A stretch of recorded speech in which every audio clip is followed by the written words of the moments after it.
absolutely, really excited. I've been looking forward to this for 2 or 3 years, and say a great team going out with some great places booked. The guys have really done their research on getting the top places to stay, really reasonably, really well budgeted.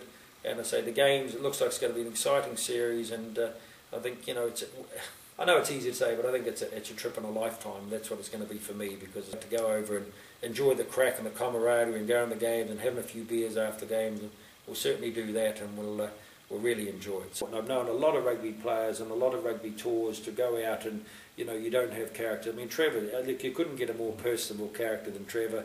You know what he's like. He pushes the boat out wherever he goes. He's certainly going to be the first there to go down to the local for a few beers.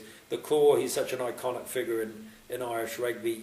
Well loved, well respected. Great sense of humour. I'd have to say that enjoys as few beers as I do and as Trevor does. So I think socially, I don't think you could have got a better. You could have got a bit of combination there, and I think it'll be great fun.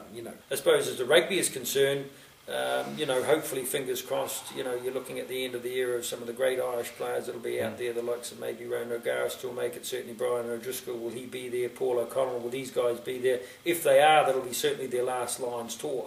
If you look at Australian rugby's bubbling under a bit, struggling a bit, so that Lions have a real opportunity to maybe take a test series out there. If you look at the strengths of Welsh rugby especially, and Irish rugby, and now the English coming up, and even the Scottish winning over in Australia.